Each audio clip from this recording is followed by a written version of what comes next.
I need to pre-order What is that? What is that? my PS4. Why have you not done that? Oh. I haven't even had a stable job situation. That's true. That's true. We did have this conversation. I'm sorry. But before I digress, GameStop sent me an email last night, and this was literally last night, and they said that they just got in. I mean, not a stock, but they boosted their number of pre-orders for PS4. So you can, because they I got that email. Yeah, they sold out, quote unquote. So they got that back. So you can go and do that. You know what? I think I might just need. How much do I have to put down? $50. Amazon. Only $50? Yeah. I think I'm gonna do it. See, I think I'm gonna go in there to do it today. I did it at Amazon, and see, they haven't charged me. They just keep sending me an order. See, no, I they want money down. I have to put money down. They charge I would love you. to give the money down. They charge you like as soon as it ships, and that's what I don't like. I mean, yeah, if you have the money and you have the money, you will have the money. That's cool. But for me, I probably won't have the money, and the last thing I need is to be paying a student loan, and all of a sudden I overdraft. Exactly. Yeah, what I did was I put the money into a separate account, and then I have it scheduled to go into my main account like the middle of December, because I think it ships at the end of December. Yours does? No, you pre-ordered the next day, so doesn't it ship in November?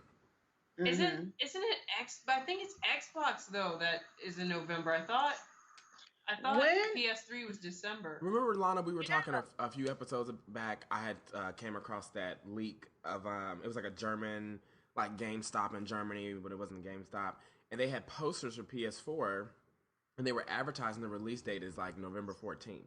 Yeah. So PS4 hasn't announced it, but more than likely it'll be in November. I'm thinking. But I mean, so for Kim, for you should definitely keep an eye out, because I paid for my shit. I paid it in full. That's the other thing, though. November, my birthday's in the middle of November, and everybody sends me Amazon gift cards. Oh, hell and yeah. I always get like a couple $100 in Amazon gift cards, which would be awesome. That's the other reason why I wanted to do it at Amazon. Yeah. Oh, okay. Well, that makes sense.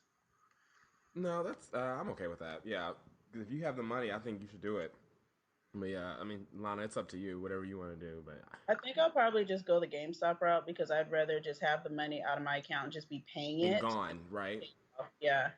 I didn't do Xbox yet. I know you're gonna Why say would fuck you Xbox. do I Xbox? want both. I want Why? both. Shut up. I want both. I just need to know why. Because I don't have an Xbox 360. Oh, maybe that's why I don't care about Xbox One. Booyah! Drops mic. Because I do not care. Sorry, I can't. Like, I mean, Lana, we've had this conversation 1,000 times, and it's nice to have someone else in the mix, but I can't. They're doing too much. Yeah, they're doing too much negative publicity, and they're not rebounding with something positive. That's like, oh, well, going through all that, drag me through the mud as a potential customer.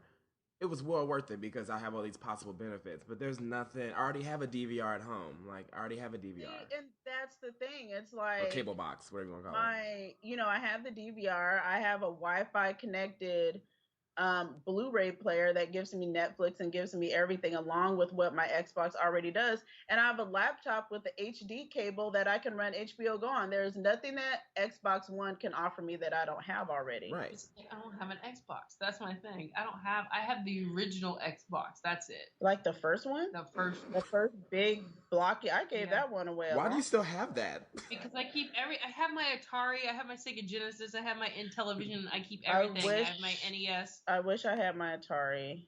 My sister sold, and it hurts me to talk about this. I'm gonna talk about it one time.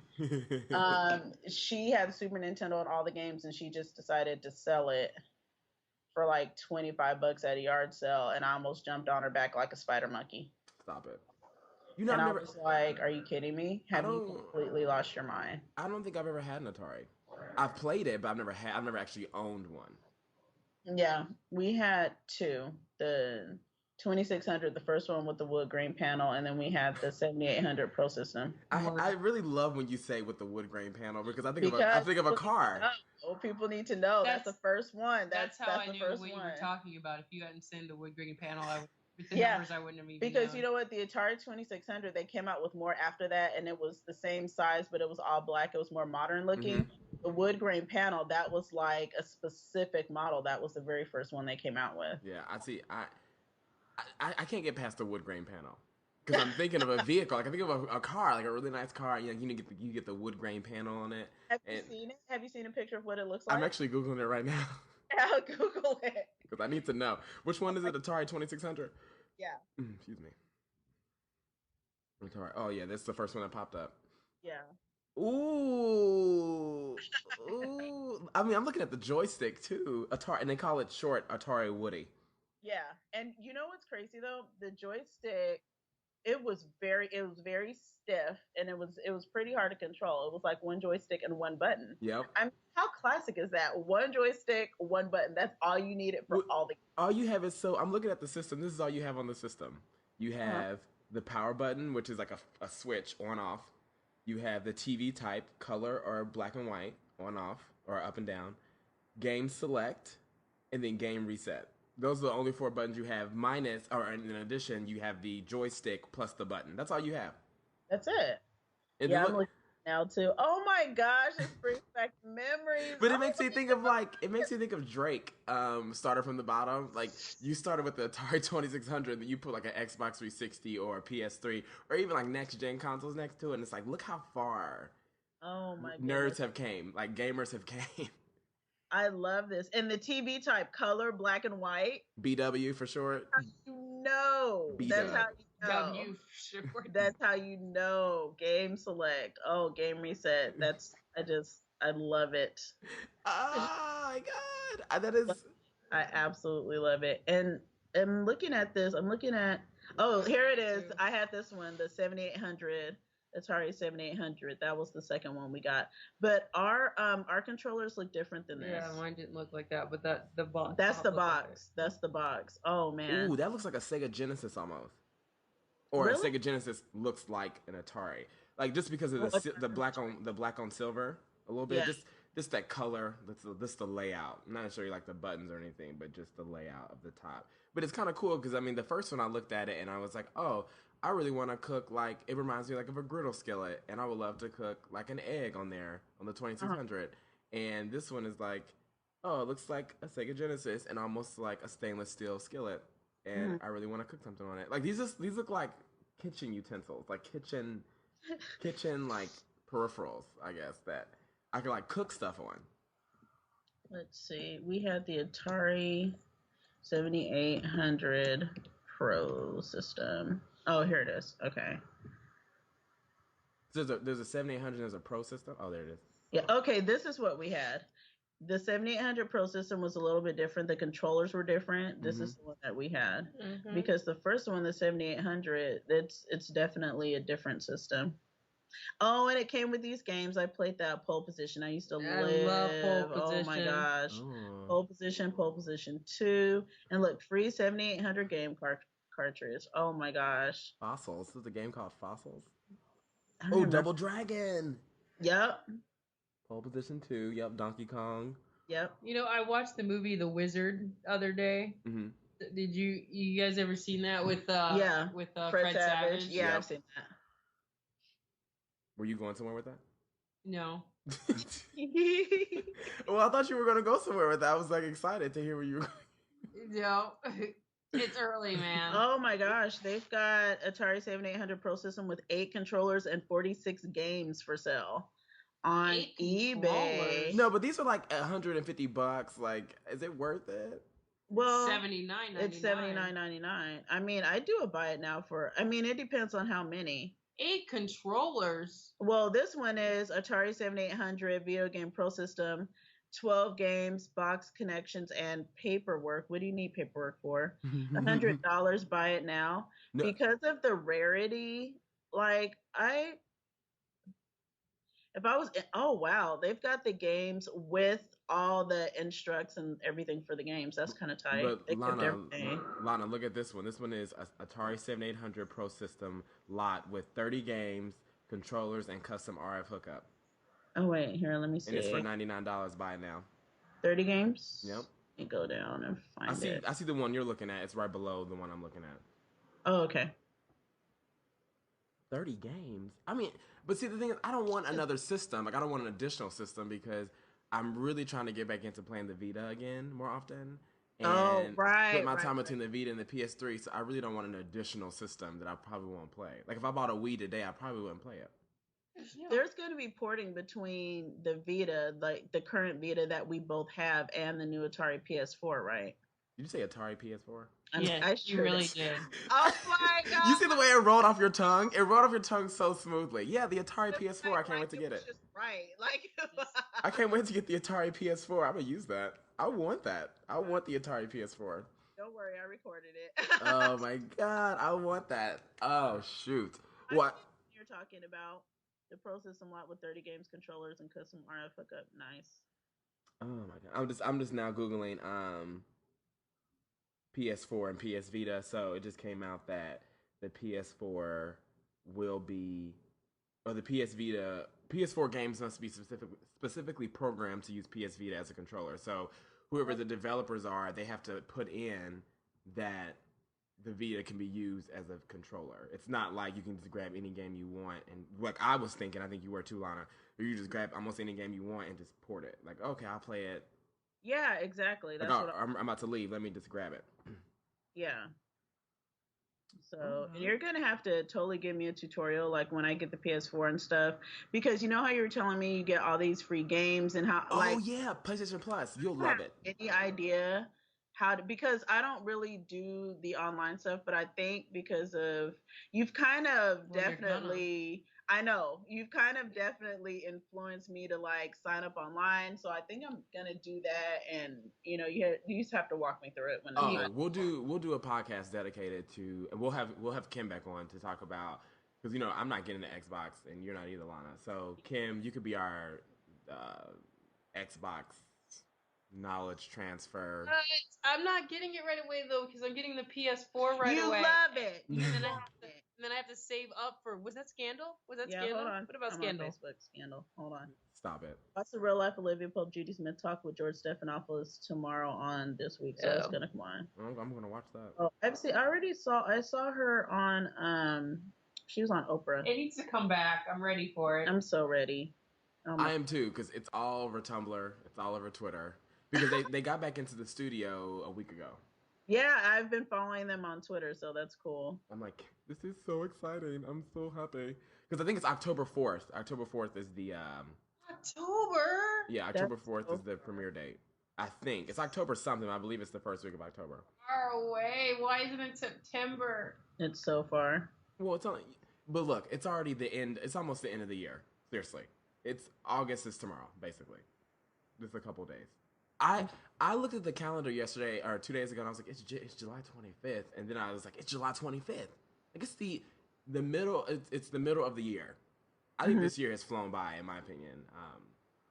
It doesn't feel that way till you look back on it, but I don't know. I guess everything we've waited for, like for the PS4, like when it comes to games, like the PS4, the Xbox announcement, and then like the Worldwide Developers Conference for Apple, and then of course, sadly, Comic-Con.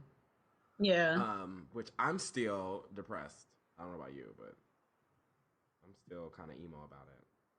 Yeah, well, I epic fail on my part on the floor because I did not get to buy nearly as much as I wanted to. Because I was just. So? No, I know I didn't. I was on the floor. I wasn't on the floor enough. I was in freaking rooms and whatnot. Well, you know what? I will never. One thing I will not do again is I'm not gonna, like, you know how X-Files was like midday, almost it was later. I will never do that again. Yeah.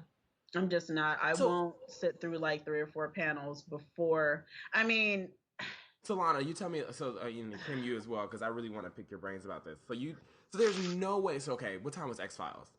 X-Files was, I want to say it was like 3:30. So 3:30. Okay, so the one panel that that week that you had to see was X-Files, like leading up to Comic-Con. Yeah. That's what you had to see. So you're telling me that there's no way you could get into that panel, like and not go to the panels beforehand. I didn't know anybody else who was going to be there, and that's the main problem. The only way I could have done that was getting a bathroom pass.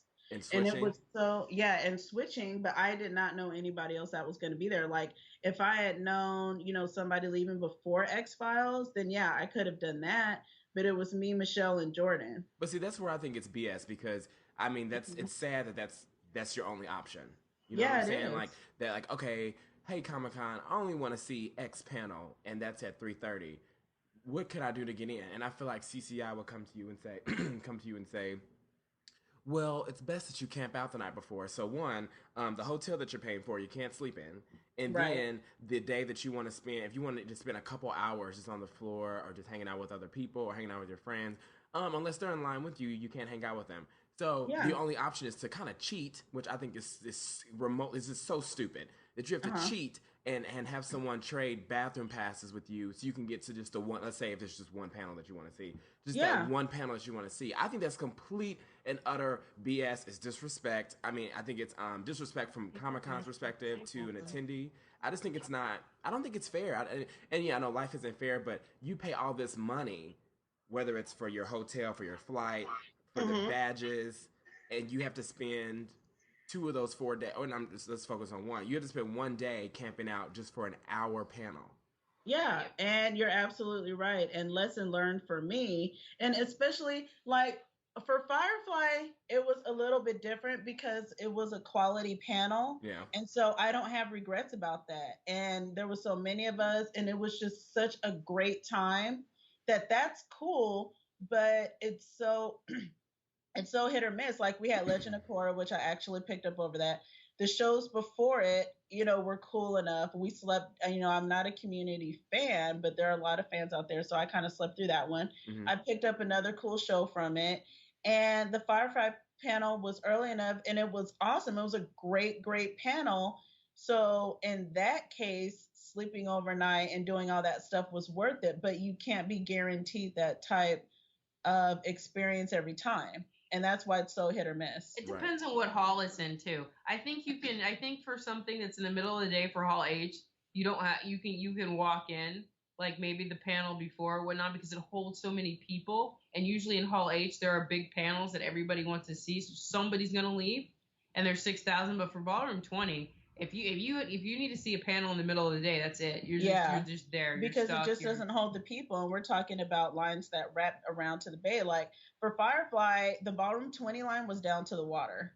It was 8,000 people lined up for Ballroom 20 in a room that holds 4,000. Right. That should have been in Hall H, but I don't think they really understood the amount of people that was going to line up for it. I think it may still even be at least in the top two panels that they've ever had as far as people saying that they were going to go. I don't even think it's past tense line. I think that's it's current and going forward.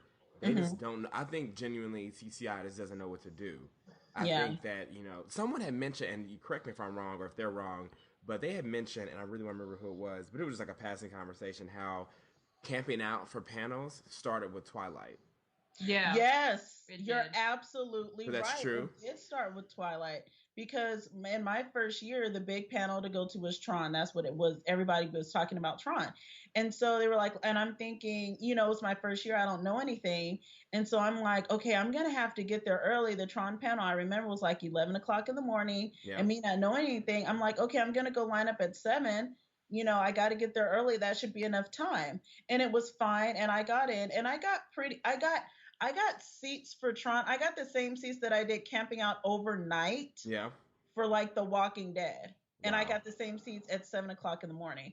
So it's definitely been a shift. It's definitely been a change, and nobody was thinking about sleeping outside before Twilight, Wow. That's a huge cultural shift. I mean, that's a Teenagers. huge cultural shift. And isn't it? Twi moms. yes, and I don't understand. I can't understand for the life of me why.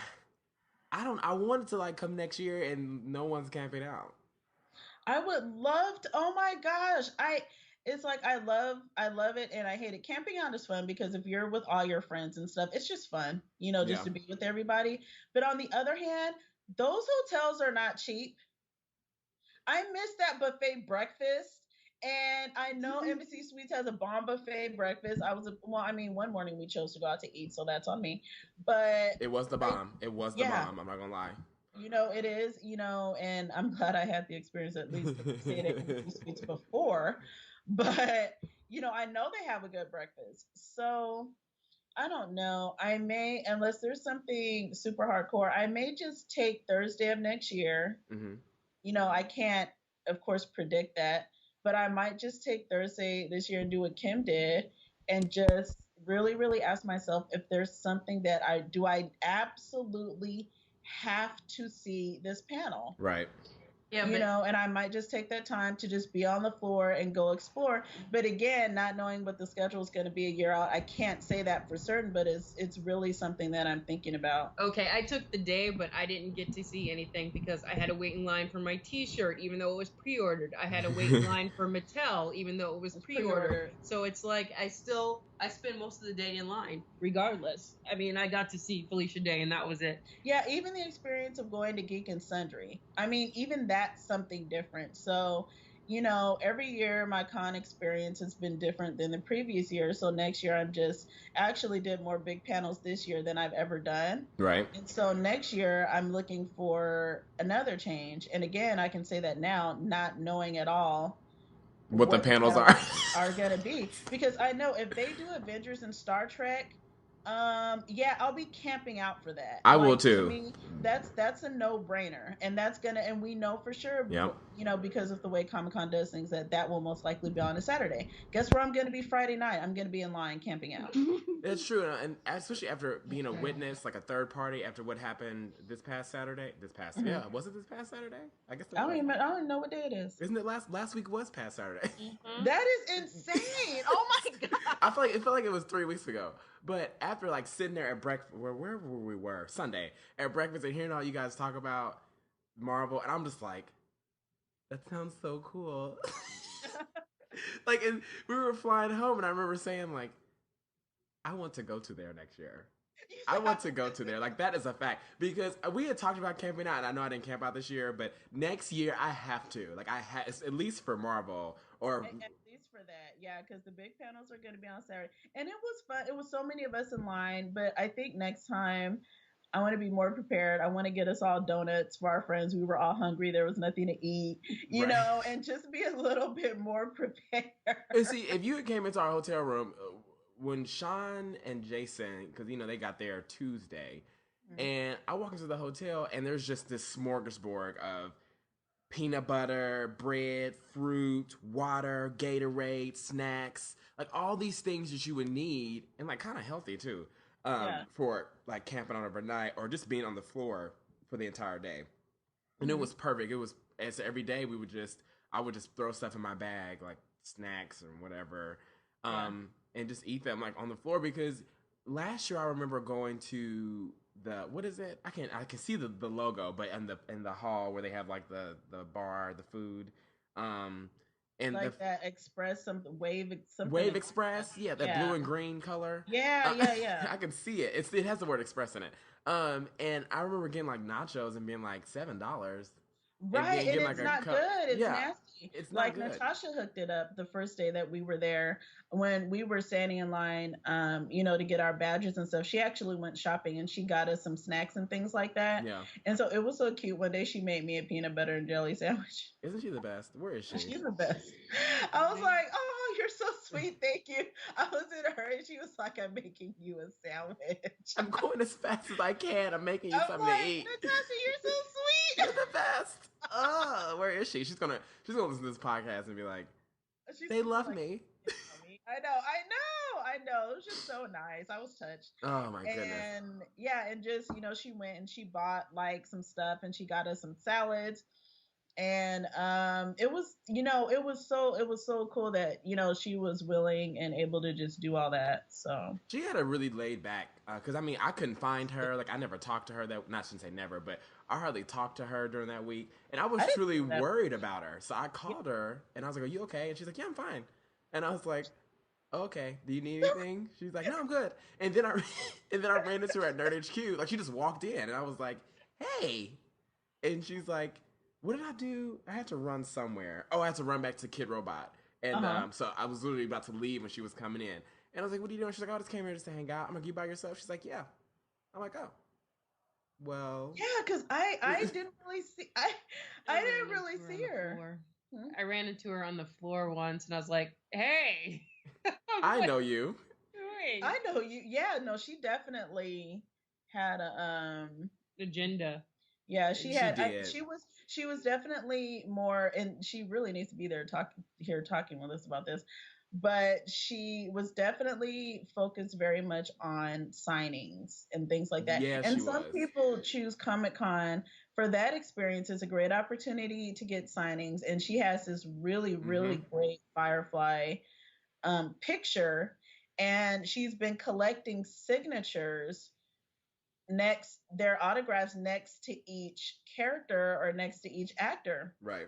and she was able to get Nathan Fillion and Alan Tudyk to both sign when they did their picture ops at Nerd HQ. That was huge. I was so happy for her. I Oh just my loved it god. because I want two things. I was happy and completely agree with you. I was so happy for her. I wanted to cry for her. Oh yeah. And then the other thing that I didn't like was the way that Kim was treated. I don't know if you were there, Lana, like standing What next happened? to us. Kim, remember when that guy you were like, "Can I get my stuff signed?" And he was like, "No, I'm not talking to you." What? Yeah. Yeah. Ooh.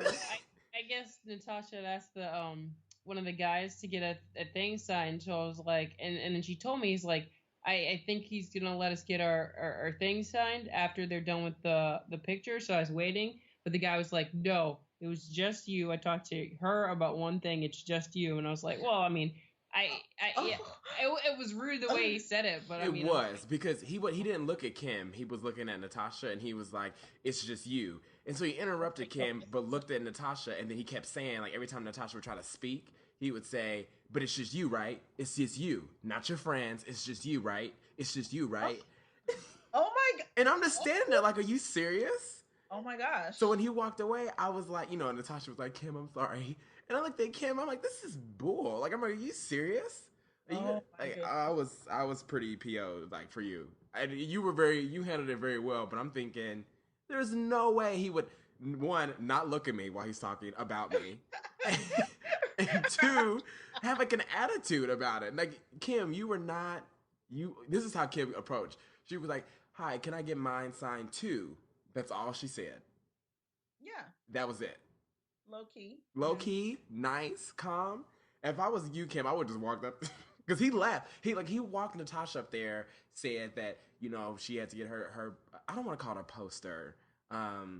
It's like a it's not a poster. It's a like a lithograph. photo, like a let's call it a lithograph because the word sounds. It is a lithograph. No, I think we did say that, Lana. You're right. It is a lithograph. And he walked up there. He got her to the line, and then he left. Not left like the entire HQ, but he left that area. Yeah, and it wasn't it crazy? Natasha had a little group of people just rooting for her to get this thing I know. signed. We're all standing around. Even one of the coordinators, what I found out later from Twitter, one of the coordinators of the whole Nerd HQ, Zachary Levi had posted her picture along with the other people who were the main, coordinators, again, third Yeah. time sentence, that were helping. And she was one of the ones that was up there too, that was so happy. They were like, oh, everybody was so happy that Natasha got the sign, because to have both of them in the same place to get it signed, that's, wow, that's a big deal. I think it's. I was just really happy for her because she was so giddy about it. She was like, "Oh my god, I'm so happy." But the signatures that she has left, those are going to be hard. Ron Glass, who rarely goes to anything, Raina Baccarin, she needs to get, and Sean Mayer. And I know those three for sure.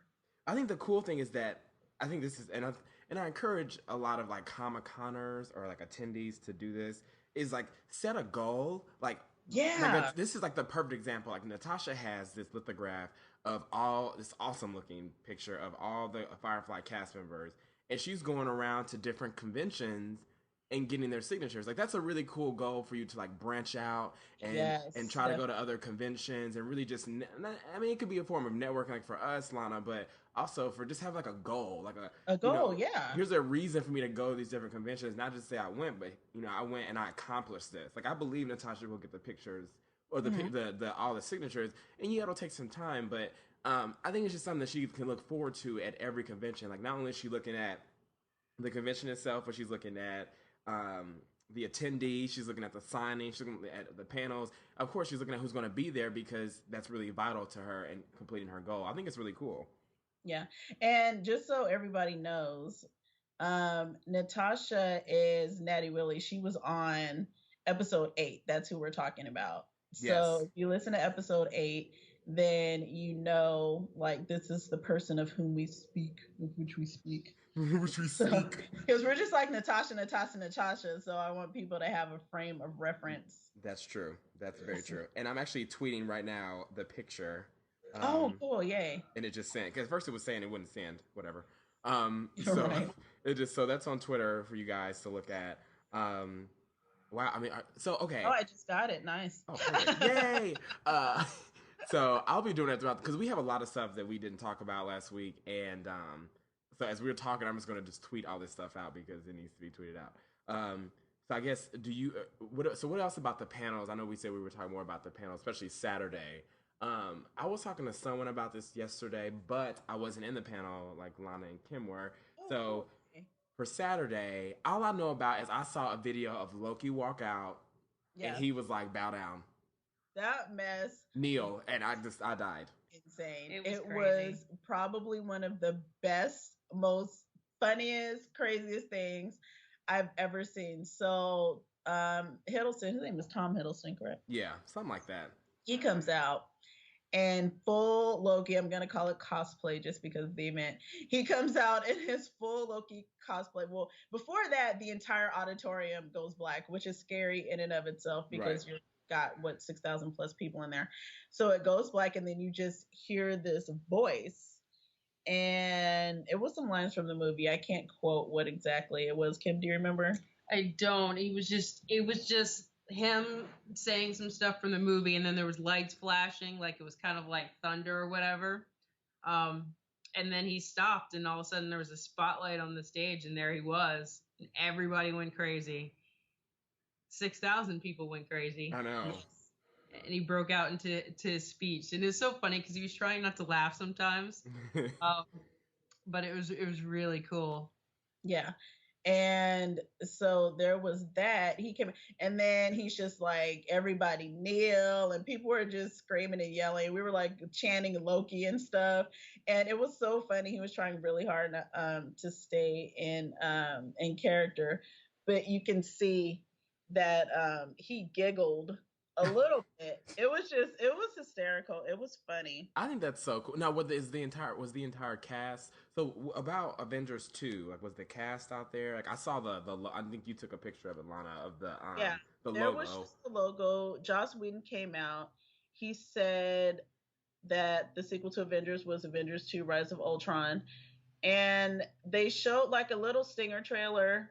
It was very small, and it just basically showed Iron Man's mask, and it was kind of dented.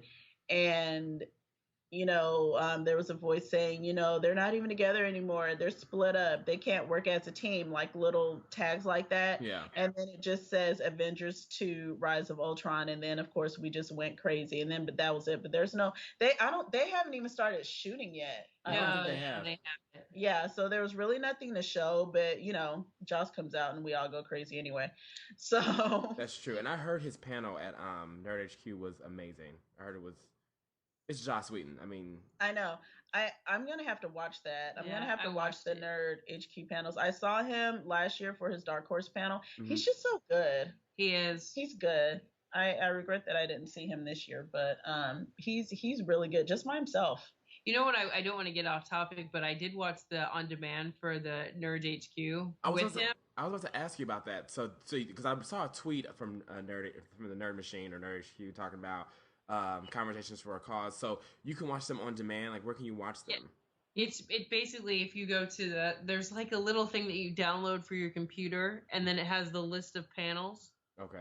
And then you just click on it, and you can watch it. So I've watched the Doctor Who one and the Joss Whedon one, but it was interesting because a lot of women stood up and asked him and just thanked him for making strong women characters. He does. It's awesome. So I thought that was really cool. I think we talked about that too, Lana, about strong female characters. Yes, and that's what he addressed last year. And I know he has said one of the best characters that he did was the Gina Torres on Firefly for what's her name? You guys should know. I don't. I should. I know. How do you spell her real name? Is it with a G? Gina Torres. No, oh my gosh. Ugh, I hate when I have a brain fart like Well, that. keep talking about it. I'm about to Google her name. Because you know, I just come. It was Zoe. Is it Zoe? Yeah. Okay. I just be embarrassed. Be I have embarrassed. this stuff. Literally, it pops out and then I get stuck. Be embarrassed. If I was you, I'd be mortified. Zoe Washburn. I'm embarrassed. Zoe Washburn is her name. Yes. Wife of Wash.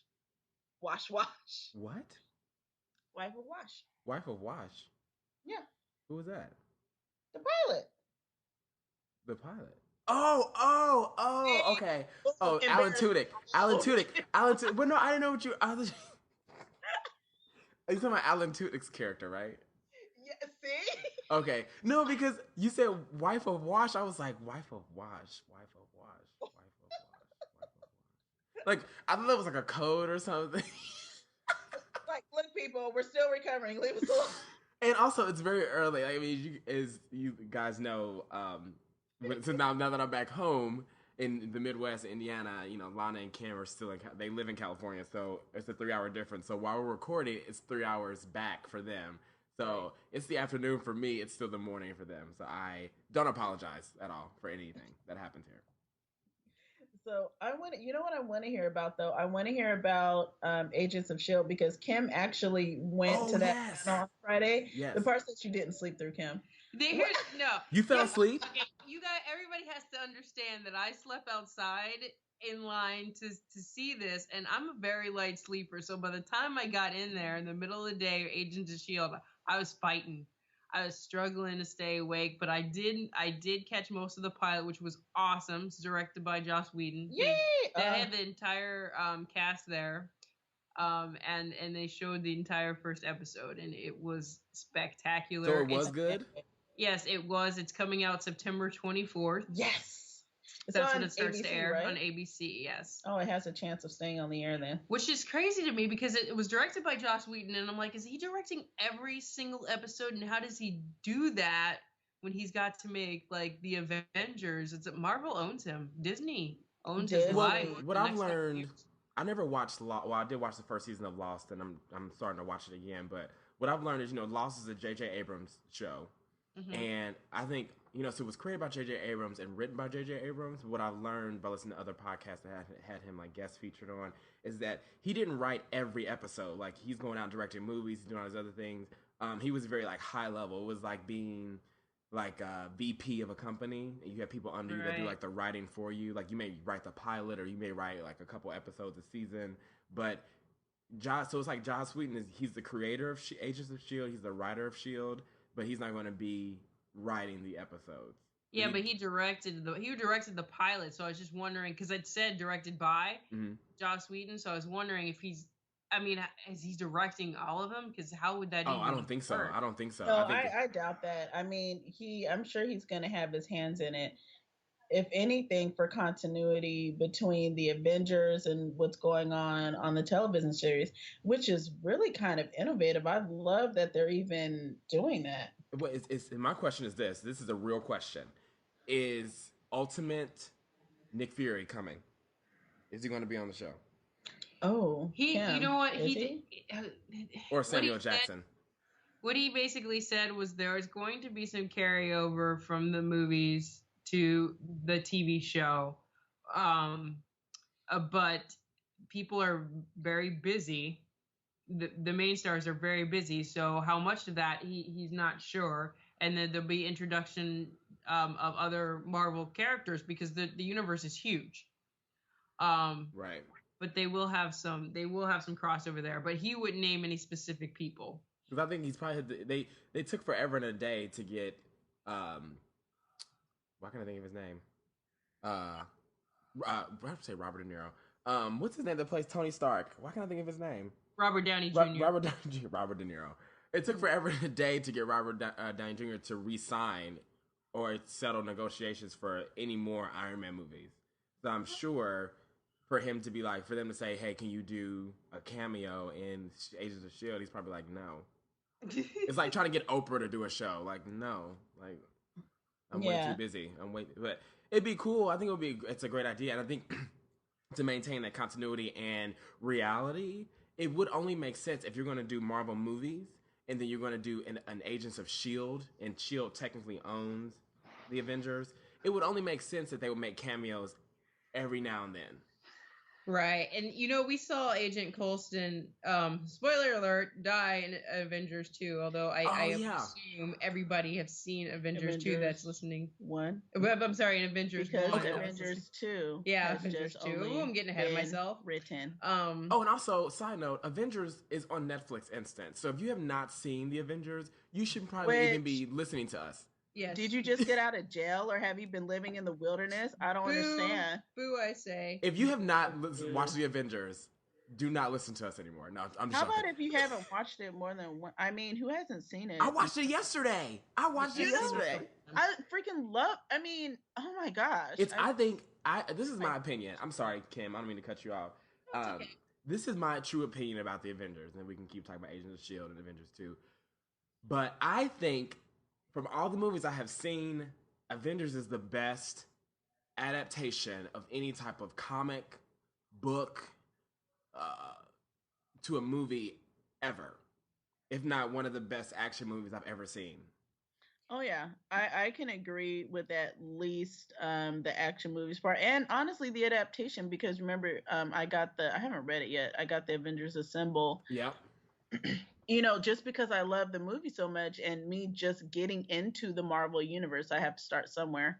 So yeah, it's just probably one of the best movies I've ever seen, period. What's funny is that when Joss Whedon hears that, because somebody's told him that in the panel, and he's like, yeah, he looked at it and he's like, I could have done better. Like he always wants to do better. And he was saying that Avengers 2, he's like, I want to make it a lot better. And I'm like, oh my God, Joss. I can't even. We're going to have some type of Blerds on Nerds event. I don't know what needs to happen, but we need to do something to make this my question too special. I don't even know how we're going to do this. But you know what we should do? I think what we should do is we should watch the Avenger. We should watch all the movies.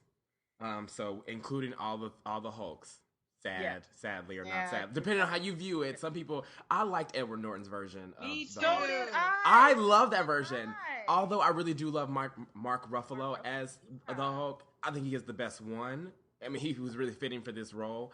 But I think the Edward Norton one was like the perfect mix of dark and reality. It wasn't like that digital cartoon looking Hulk. The first one doesn't count. But Edward Norton's, that was a great Hulk movie. I really, really enjoyed that. I enjoyed it. And I think what we should do is we should watch all the movies, and we can talk about this later. To finalize, which we will. We should watch all the movies and do like a Google Hangout. And that would be fun. Talk about it, especially like the Hulk 1 versus the Hulk 2. Who played the first Hulk? Eric Bana. Oh, he did. He did. Yeah, we're going to talk about that. So we could talk about why the Hulk for Edward Norton was better than that one, and then we could talk about Mark Ruffalo's version, and then we could Mark Ruffalo as the Hulk, and then we could talk about all the other Avengers Assemble Phase 1. So we could do a whole Phase 1 Google Hangout. Yes, and we absolutely need to do that. We would have to do a Phase 2 one before Avengers 2 anyway, because they'll be done with Phase 2 before Avengers 2 comes out. Yes, they will. Yeah, because they're doing Guardians of the Universe or Guardians of the Galaxy. Yeah. Doctor Strange, Ant-Man. See, Doctor Strange, Ant-Man, I'm just not very familiar with those characters at all. Well, I know about Doctor Strange, and I've heard about his story, and I could be wrong, but what I've heard was, because, I play Marvel vs. Capcom, I'm a huge... Right. That's my game. And he's in it, and Ant-Man's in it only because Hawkeye is in it, and Hawkeye's, level 3 super includes Ant-Man. That's the only time you see him, but he's not a playable character. But, Doctor Strange, he's, a huge...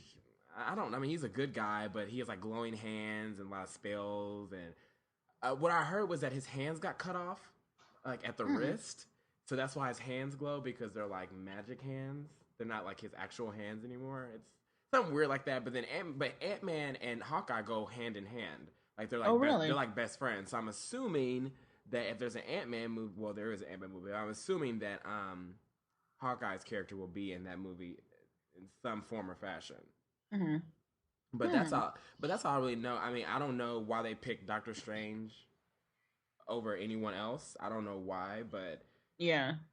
I'm just wondering how if or how that's gonna be included into Avengers 2. If it is gonna be included, like I would just love to see a storyboard. Like how is all of this going to tie into the second Avengers movie? yeah, because he's going to be in it, right?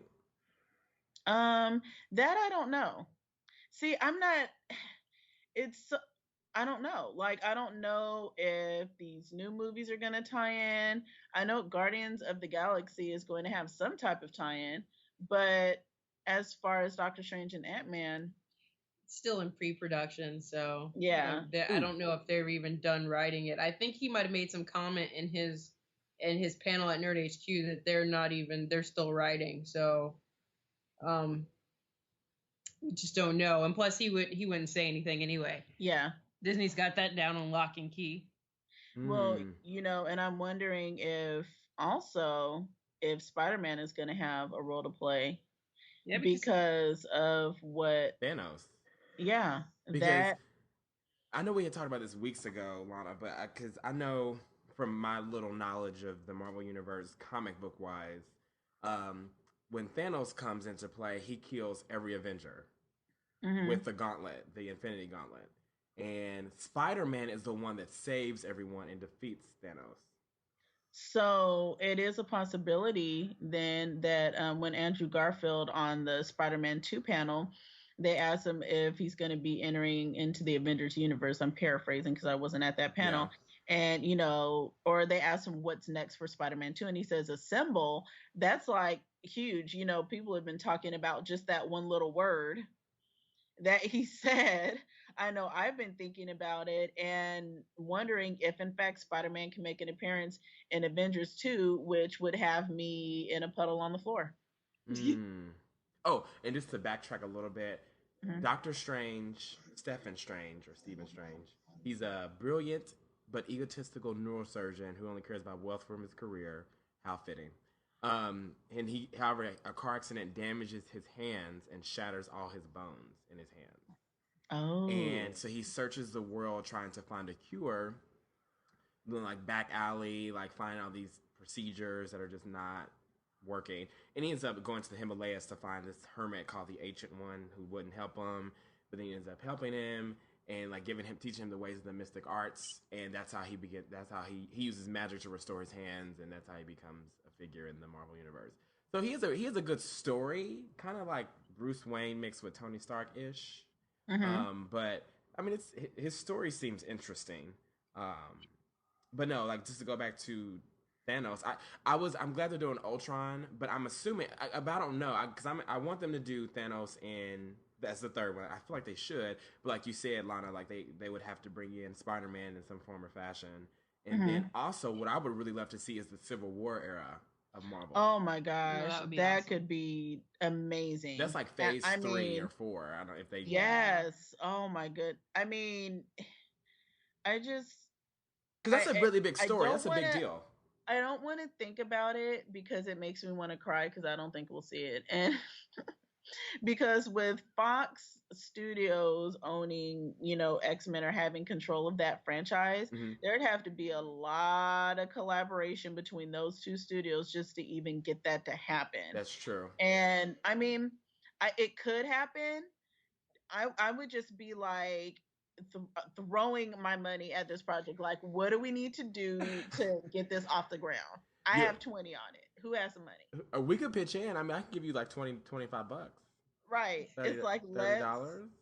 That would be, I think that could possibly, if we had like a Avengers versus X-Men type thing, that's going to be the highest grossing movie ever. It would. If they could get over their egos, if Fox and Disney really could just put aside their egos and say, let's do this, we will both become rich. Split it down the middle. That will, I mean, we have like 2 directors. It could be like Joss Whedon and like somebody. No, it could just be Joss Whedon. Yeah, he's the only one who could do it by himself.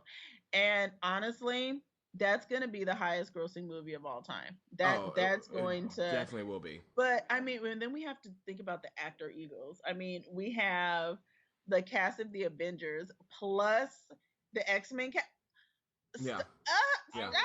I would Every nerd, me and Tim are crying. every nerd and blurred around the world would just explode. Oh, Like our heads would right? just explode. Like I would you wouldn't be just. able to contain Oh yourself. gosh, I can't. Even right now, it's making me tear up. Oh my gosh. I just. Oh my goodness. Look at I don't even. We need to send this recording to somebody. well, They I'm need to just feel our passion. I need to see because I haven't finished the Civil War era, but because is there still a arc of Civil War or am I wrong? Like Um, still in creation or still being illustrated or I think the Civil War novels. I think that arc may have ended, I and think then it there did was too. Avengers versus X-Men. Remember the 12 rounds, the Yep. one that I got. So I have that series, which I have not read because I'm so behind. But I have all of them from the prequel to round 12. So I don't After, know. I have to take a look at that and after see this kind of where they left off. after this recording, I'm running to the comic book store because I'm so behind. I know. I need to go pick up some stuff on my list. Did you read that Deadpool 1 variant? I read some of it. Deadpool kills Deadpool. I loved it. Well, So, Deadpool is funny. well, because it's I don't know. Kim, you got one too, didn't you? I did, but I only got to read the first 2 pages so far. I read it on the plane back home, and that story is just Deadpool kills Deadpool. Come on, like how who thinks of this stuff? Like It's just I just love the title. I mean, it's just, and the variant cover gets me too. I love the My Little Ponies yes. variant cover. I think it's awesome. Side note: Yes. got home, unpacked all my stuff. I have an extra copy. Yeah, I remember you were saying that last week.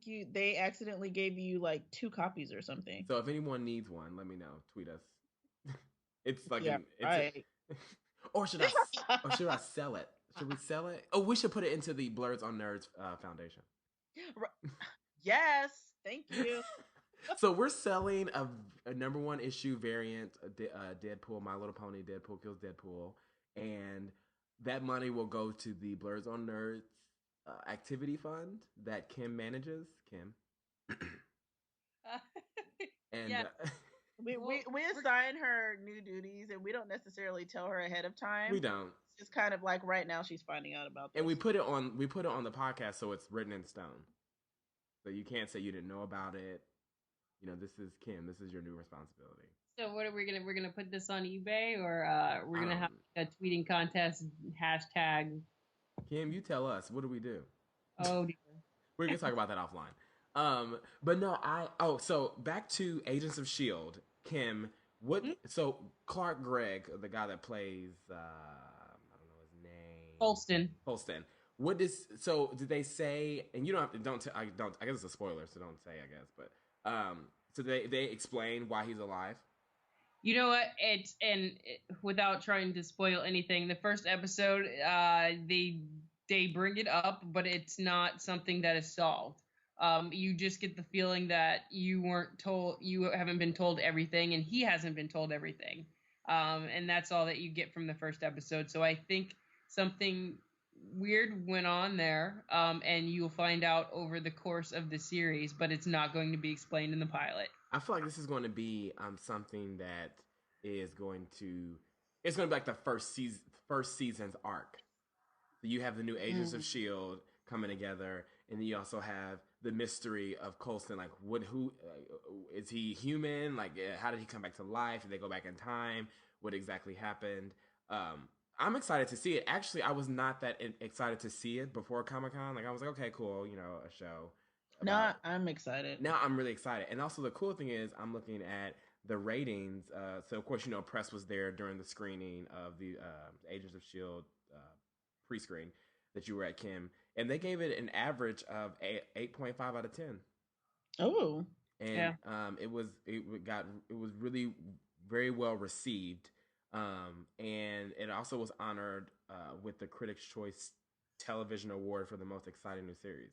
So Joss is doing something right. I mean, Kim, as you said, and then as critics have said, it looks like he's doing something right. Yeah, he is. He's I'm glad it's gonna be on ABC. I Mm-hmm. really am, because they seem to know how to how to do fantasy and sci-fi, unlike Fox. Okay. Like, Wow. Okay, one, excuse Fox. me. Fringe was the business. It Yeah. was the business, but we had to fight. Us as fans had to fight to Did keep we that talk show about? on. I think we talked about this in San Diego. How like they moved it from Tuesday night to Friday night, back to Monday night, back to Friday night. Yeah.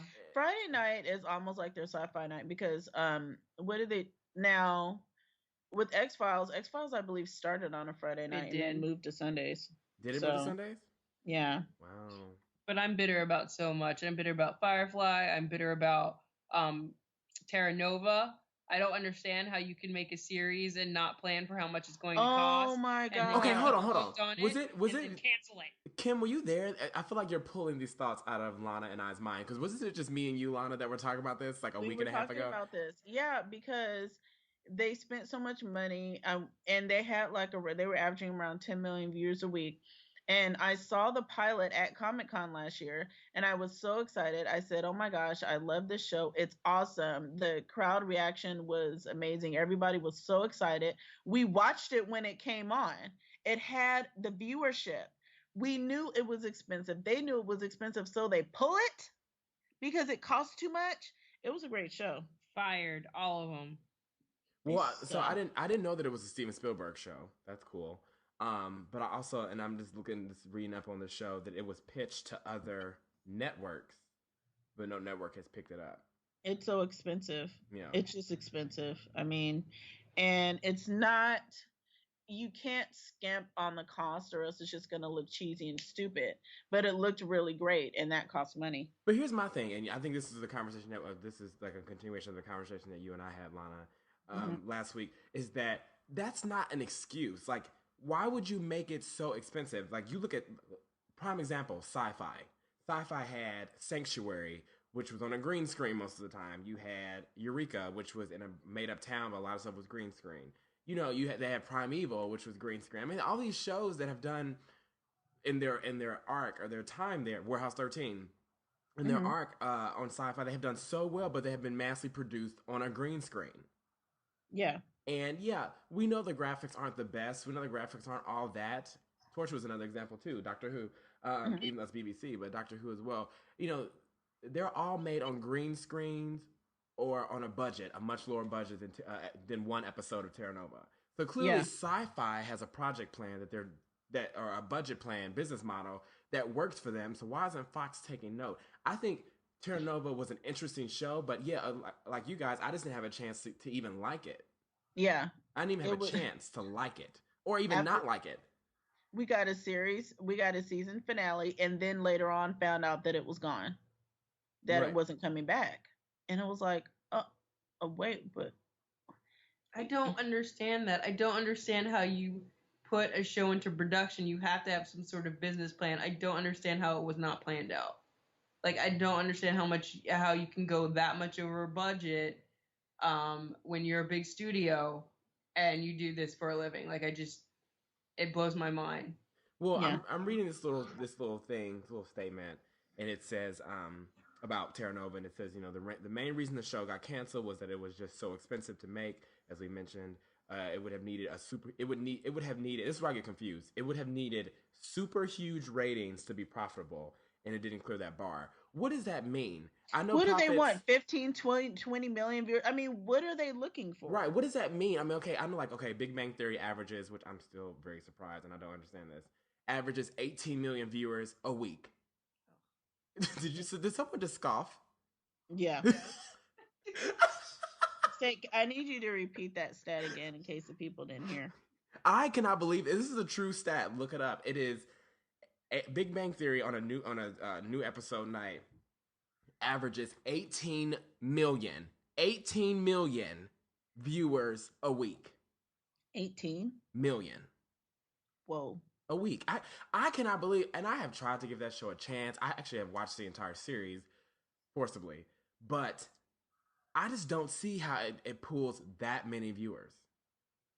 I think it's cute. I think it's cute, but it's not. I watch it in reruns. I don't watch the new shows though. I just watch it if there's nothing else on. But I also heard about the syndication too, that it pulls millions of viewers, like on TBS or whatever it's on. Yeah, I think it's on TBS. It pulls in millions of viewers on average a week. Repeats. Mm-hmm. Like, come on. So my thing is, not everyone. I guess the reason I brought that up is because not one, because I'm very disappointed. I just don't understand America, and two, how profits are parallel to ratings.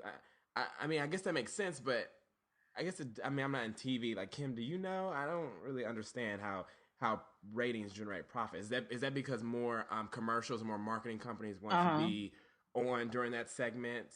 It's advertising dollars. It's advertising, and but it's a lot easier to do. It's a lot easier to sell a 30-minute right comedy than it is like an hour-long drama. True. I mean, everybody's shooting for syndication because that's where all the money is. So if you can make something that can be syndicated, boom, you've got a ton of money right there. So, and they just, I don't know, they just couldn't get through another season with the amount of money that it was costing, which makes no sense because that should have been planned out 5 years before anybody started filming. So I don't know, I'm bitter.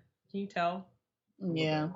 Well, you know, Terra Nova, was it a full season or was it canceled mid-season? I want to say it was a full season. I know it's on Netflix Instant. Yeah. So I will definitely watch it again. I just can't believe how shows like Primeval, which I guess Primeval is an overseas show, BBC show, but it's also ported to Sci-Fi. That's another. People are comparing. I'm reading, and people are comparing Primeval to Terra Nova. Terra Nova was supposed to be the American version of Primeval, and mixed with Avatar.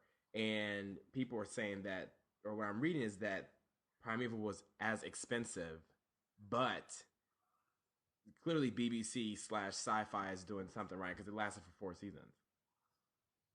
And now they have a new one. They have a I won't say a spinoff, but whatever's on Sci-Fi now, Primeval something, is on Sci-Fi now. So they did something right to last for 4 seasons. I just think that any show that gets put on Fox, you got to be weary.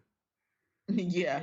Because Fox and NBC, it's just like now, one, this is new to NBC, but I think for Fox has been going through this for years. I mean, even ever since X-Files, I would say, especially during the Firefly era, it's just they have these shows that just don't do well for some reason. Like, they're so creative and they're so unique. Like, Fringe was an excellent show, but couldn't get the ratings. But also, I think Fox is also quick to cancel a show too. Fox is really, really quick to just to pilot a show, and exactly, Lana, to just axe it, just be like, forget it. Like, give it a chance. Everything takes investment. You cannot get a return on your investment in a matter of days. It takes time. Like, I don't understand why Fox is so impatient.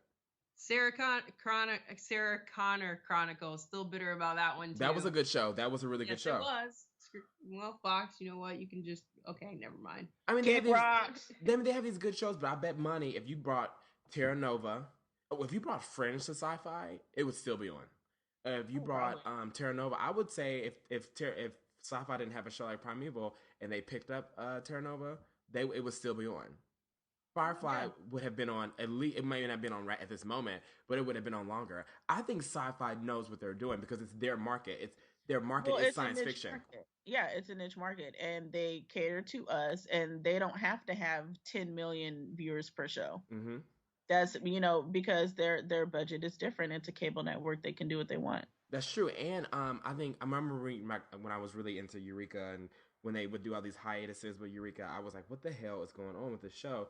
And Eureka was the highest rated show at its time. What came on after? I think Sanctuary came on after that and beat it. But at the time, it was the highest rated and highest viewership. But that was at 3.4 million. So that's, for a Sci-Fi, for a cable television show, that's really high. Yeah.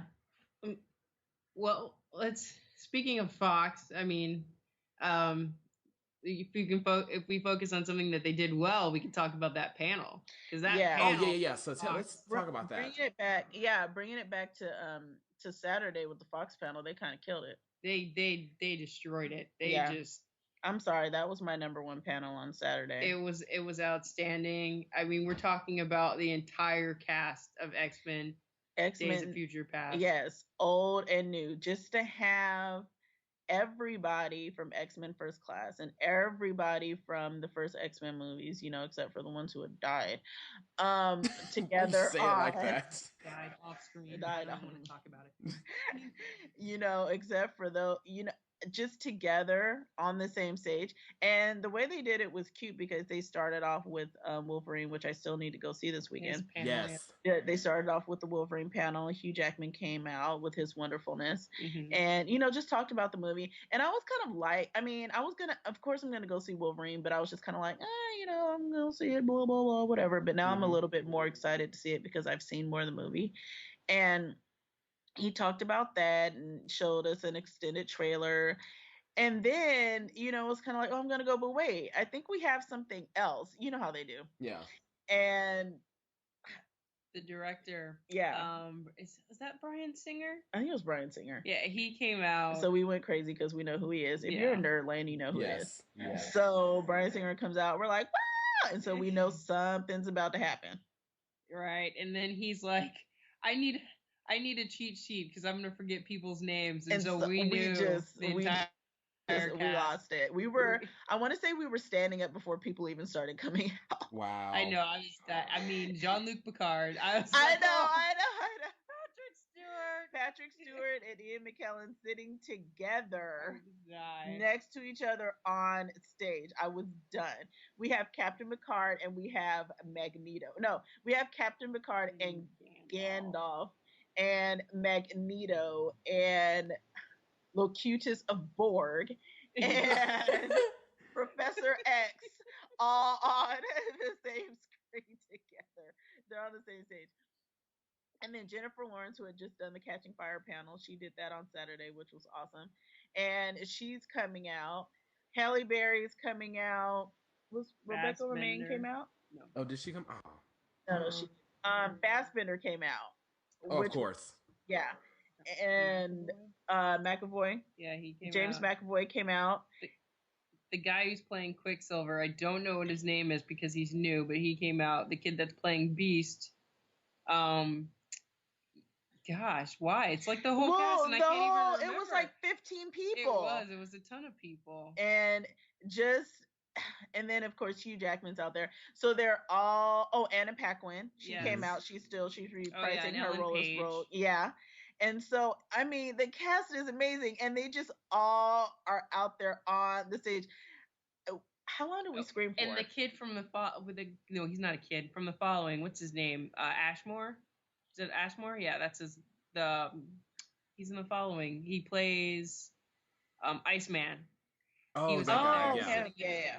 Alan Page. He was from the X-Men trilogy. Yeah. And so I don't even know how long we screamed for. It seemed like forever because just to have them together on stage like that was amazing. It was just awesome. Like that was definitely my favorite panel and my favorite point. I need to watch that one again, actually, and then we actually saw footage from Days of Future Past. That movie is going to be freaking amazing. It's gonna be good.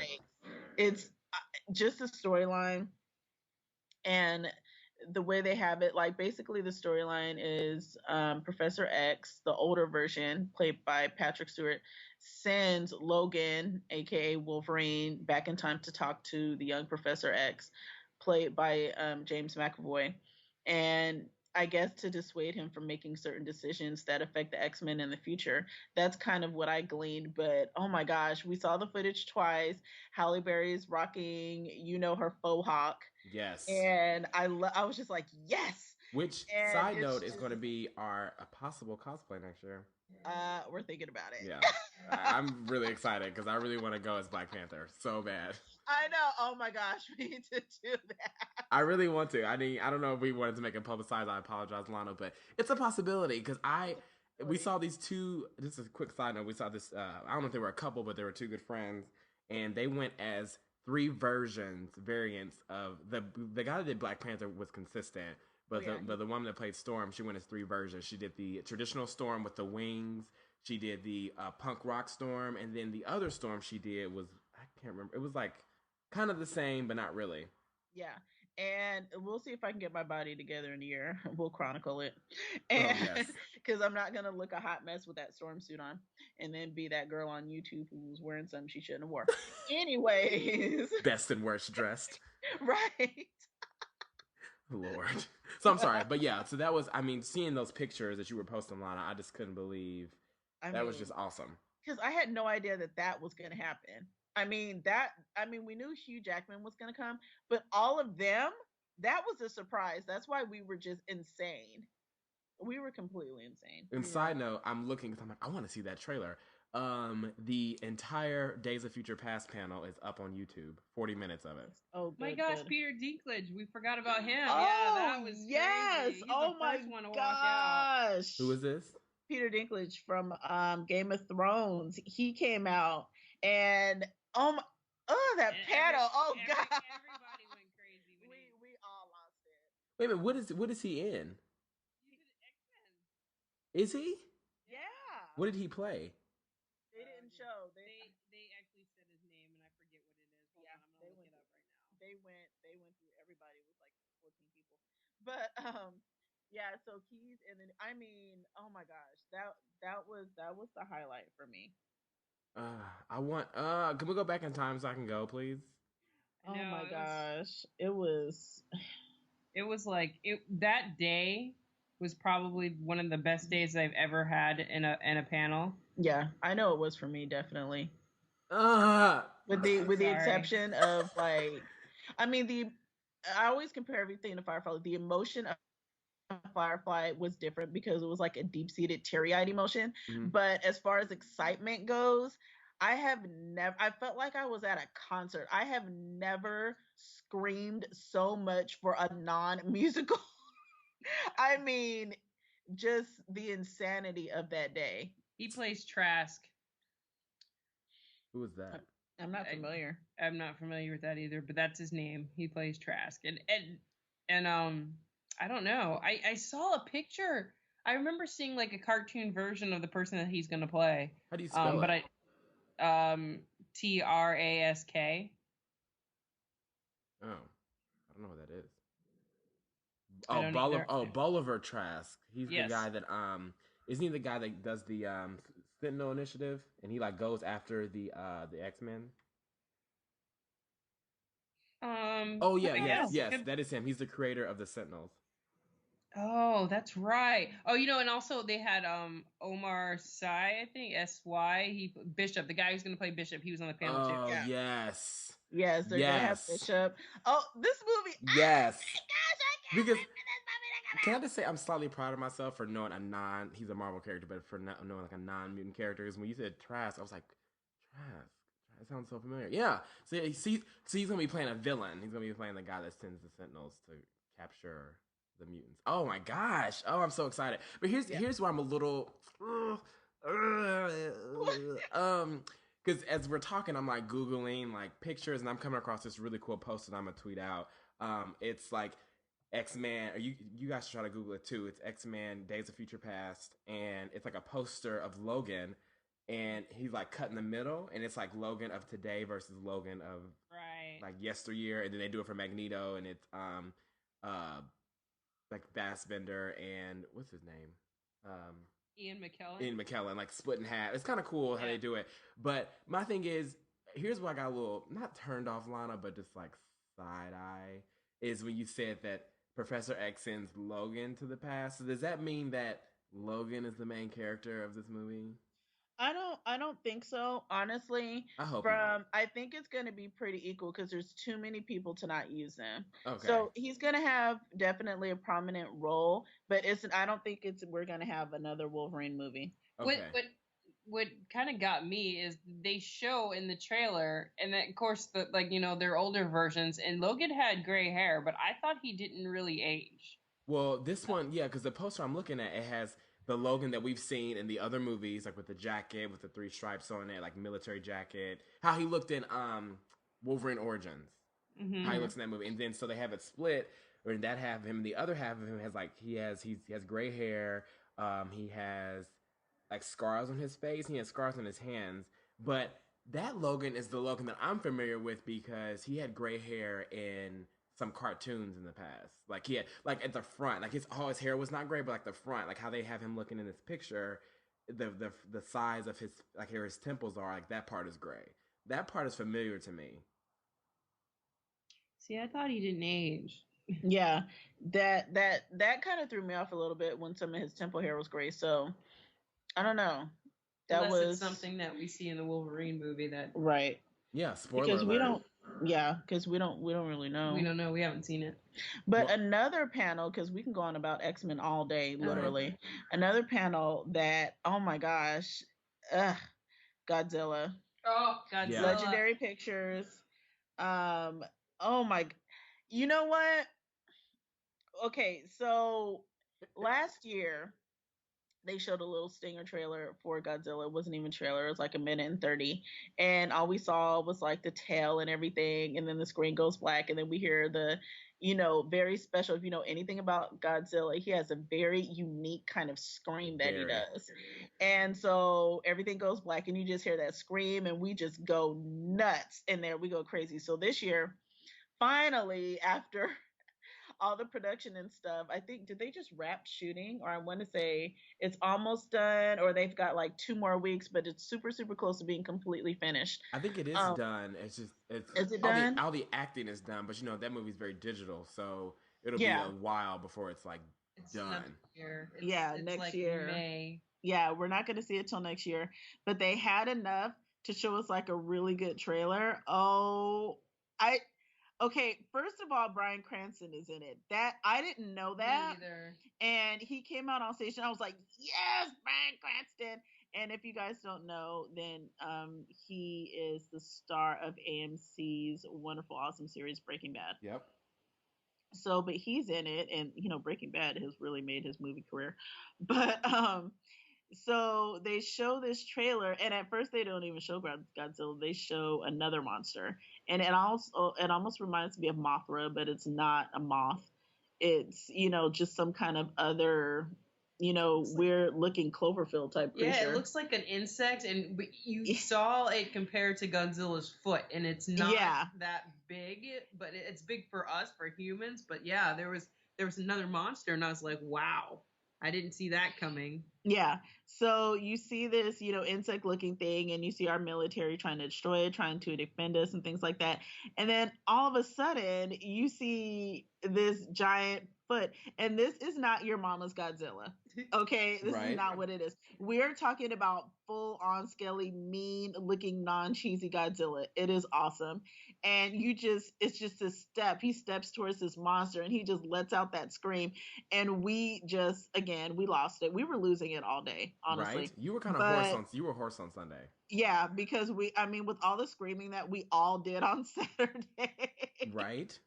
I'm so excited for Godzilla.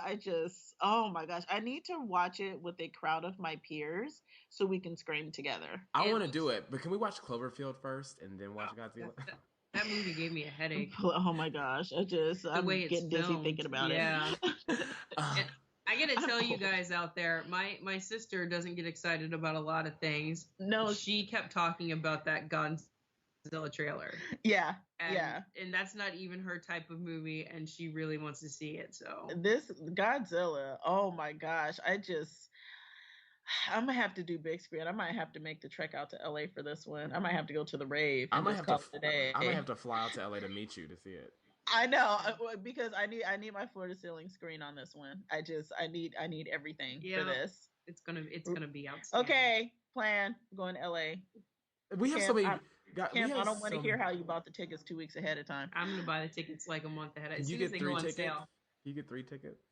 Oh, I can't get free tickets. I just as soon as they go on sale. Three tickets. Oh, 3 tickets. Yeah. But if you can get free tickets, that's great. But free. No. Kim, to the rave.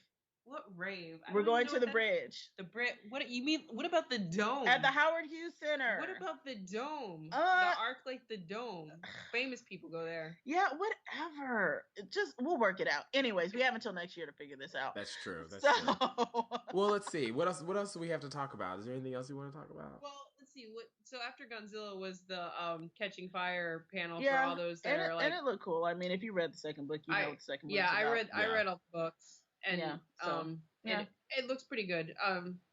They showed some footage, and all the cast was there. So it was a cute panel. It was cool. Jennifer Lawrence was funny. So yeah, she was. She was so there was really Catching funny. Fire, and I'm looking at our time. Okay, so let me think. And then they had I, Frankenstein. Frankenstein. Is that a movie or is that a TV? Is that a movie? It's a movie. It's got Yvonne Strakowski. I hope I pronounced that correctly, but she was Zachary Levi's co-star in Chuck. Yeah. And so she used to star, and Aaron Eckhart. She used to star. They're both the stars of this movie, and it's a non-monster looking Frankenstein, but it's a Frankenstein movie. Yeah, he plays Frankenstein, and he's got some scars and stuff, but there's gargoyles in this. Yeah, it's a little underworld. Different. Yeah, it's a little bit different.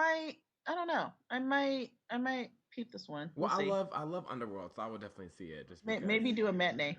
And I do like Aaron Eckhart. I think he's a great actor, so it's cool to see him as like a not villain, but in like this kind of creature role versus like a very human role. So I'll see that. And the last one I want to talk about really is Guardians of the Galaxy. We touched on that when we were talking about comics, but they did the Guardians of the Galaxy panel, and I think his name is Rocket Raccoon. Yes. That was the cutest. That was freaking awesome. That was awesome. They showed us him like firing what was it, like a machine gun or something. Yeah, like that. And I was and like, he was just like his little teeth, like like it was great. They flew in. They had only been shooting for 12 days at the time.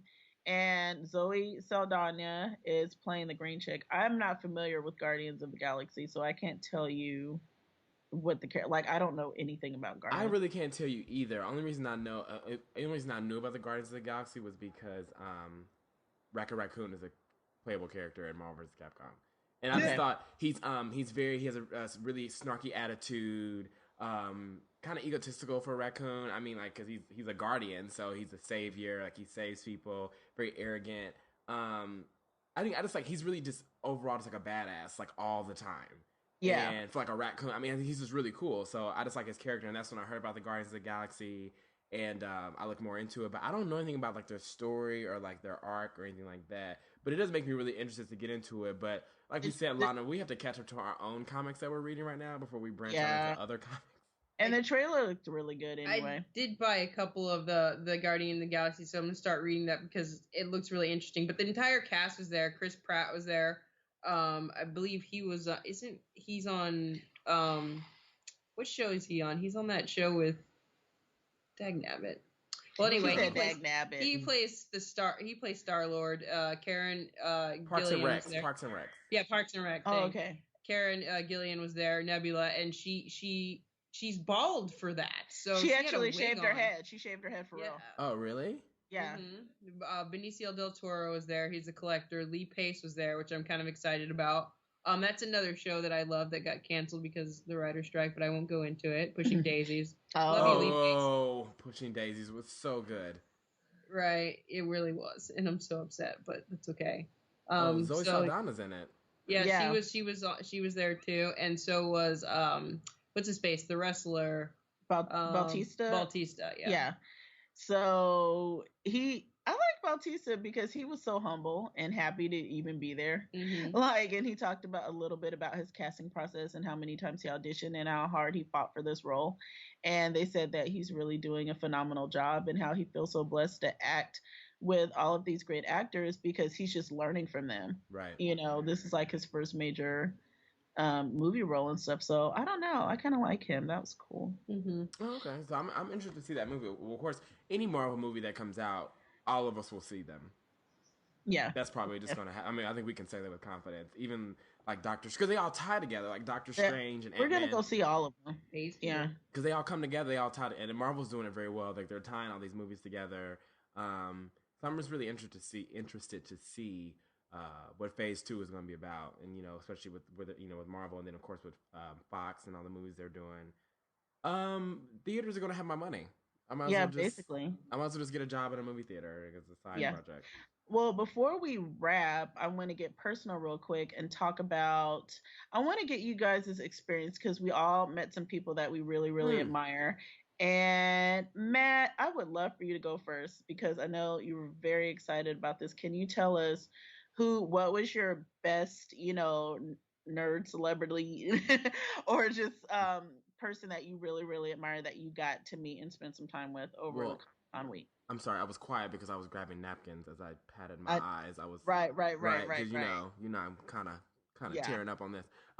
No, so I'm a huge. I feel like every episode I listen to every episode. I always say the word huge. Sorry, but I really really love Aisha Tyler. I love everything about her. I really love her personality. I love her podcast. I really like Girl and Guy podcast. You should listen to that. Well, coming out here or coming out to Comic Con, I knew that she was doing a book signing, so I applied to do the book signing. To go to the book signing, is the first 100 people to reply to her email. Got into the book signing, and then if you wanted the first 25 people, which I was number 22 of 25 really? people, I'm like, oh, thank God. You got to see a live, not taping, but a live recording of her podcast with Jared Padalecki from Supernatural. And don't let me tab that because I have something to say about Jensen Ackles, which I think Lana, you'll and Kim too, you'll find interesting. But so I got to meet her. Actually, so that was a cool thing going out to Comic Con. So when we get there, I'm on the floor and I'm around. I'm a huge gamer, so I was at the gaming side where Xbox One and PS4 were, and they had a big Watch Dogs booth, huge Watch Dogs booth. And I got a tweet from Watch Dogs saying, if you take a picture of the Watch Dogs booth and like hashtag WD Lounge, then you can have a chance to play video games with Aisha Tyler. And I'm like, okay, whatever. So I just do it and I send it. And like that night, we get a new follower and it's Watch Dogs. And then they send us a message saying, we won. So I got to hang out with Aisha Tyler on Friday to play video games with her and got to talk to her. And Lana, we got to network with her about Blerds on Nerds and got advice from her on like how we should do it and how we should pursue and how just to keep going. And it was just a huge blessing just to get insight from a professional and like how we do it. Because Lana, as we said before, we're just normal people. We just we go to work, all this stuff. So this is a really side passion project of ours. But then the very next day, I got to meet her and get another picture with her for her book signing, and then I got to sit down in the front row and see her and Jared Padalecki do a Girl and Guy podcast. And it was just the most awesome thing ever. She remembered me. She was like, Matt, oh my God, hey. And I like melted. I'm surprised I'm even in solid form to talk to you right now. And I just couldn't believe it. It was the most inspirational moment. And we kind of talked, Lana, and Kim as well. I definitely want to hear, your celebrity sightings or people that you met. But we also talked, Lana, you and I, about possibly meeting, or if we could meet one celebrity, who would it be? Yeah. And I know we had talked about that before, but that's just a side thing. And I want to talk about that in future podcasts. But no, so what about you, Lana and Kim? What about your celebrity sighting? Kim, who did you get to meet? Well, geez, I met. Pick one person that was your favorite. Only one person.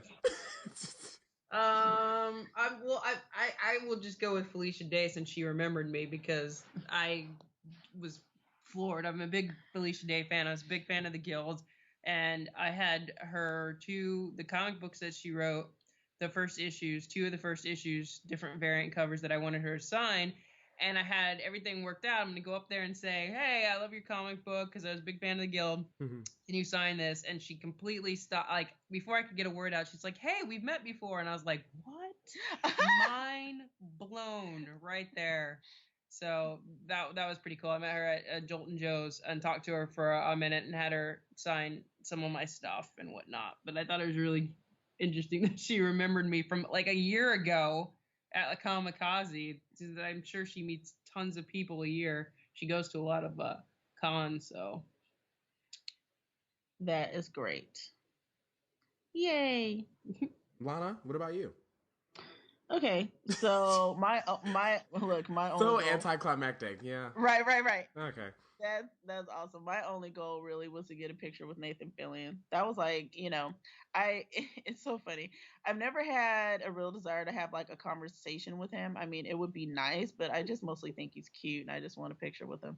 I mean, very superficial, but it is what it is. Well, you said he lost weight too. You said you could tell he lost weight. Yeah, he looked definitely different than he did on Castle. I mean, I thought he looked good before, but he just looks different, but he looks good now too. I got a picture with him, but the first time I actually met Nathan was pretty magical. And Kim has been bugging me to tell this story, so I'm going to do it. So I was walking around the floor at the exhibition hall, and then I see this crowd of people as soon as I had left the IDW comic booth. I had just got IDW or Dark Horse. I think it was Dark Horse. Mm-hmm. I had just got my Serenity graphic novel, and I was walking around. I see this crowd of people, and I'm like, well, why are all these people here? What are they doing? And I look on the stage, and there he is, There he is, sitting in a chair on the stage. It's Nathan Fillion. I had just come off of last year. I had just come off of my Firefly high and I was sprung. And I said, wow, I don't have a wristband. But you know what? This is Comic Con and it's a magical time and anything can happen. right? So I just got in that crowd and I put my introverted personality, I just tamped it on down and I just walked up there to the front, and there are people and they are raising their hands, to be able to get under the velvet rope to go up there and meet him. So I said, you know what? I'm just going to do it. I'm just going to put my hand in the air. So I did. And then there was this guy and he was standing between me and Nathan and he was picking people out of the crowd. And so I was looking at him and I said, well, they need some color on the stage. So maybe I have a chance. I'm keeping it real. I said, maybe I have a chance. And so I just put my hand up and I just stared at him and I just looked at him. We made eye contact. Do you know when his finger touched my palm to give me the okay? It was an out of body experience. I somehow got under that velvet rope and I didn't fall. My backpack didn't snag. I didn't hit the floor. I was so happy. And then I just said, oh my gosh, I got my Serenity novel. I pulled it out and I got up there on that stage and I was just like, yes, I'm almost here. And then I started to shake and it was weird. And so then he signed a Castle poster for me. And I didn't watch Castle at the time. I have since remedied that.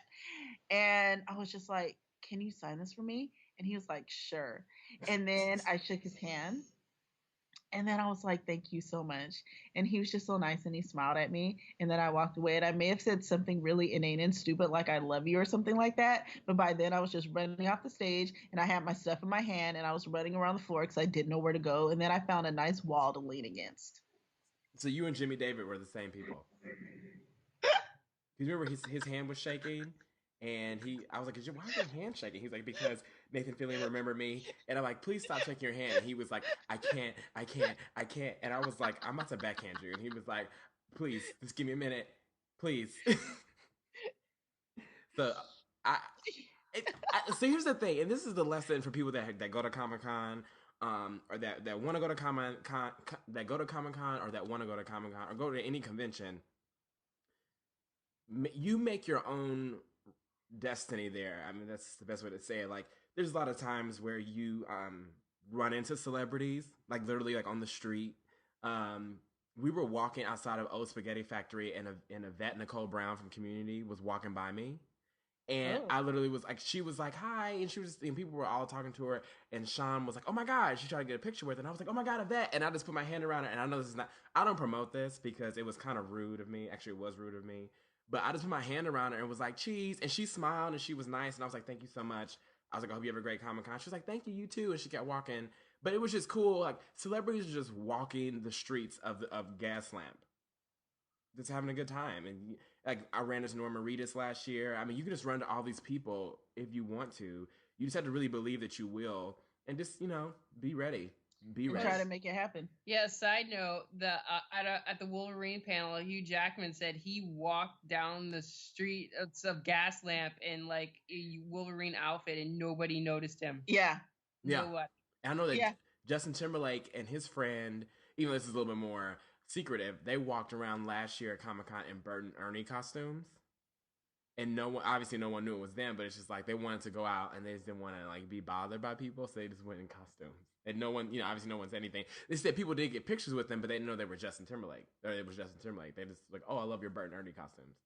Oh, that's cool. I would have died. Well, I think it's time. We've done our supersized part 2 Comic-Con edition of Blerds on Nerds. Thank you for listening. Give us some feedback on this episode. And thanks again, Kim, for coming to complete the 2-part of Comic-Con.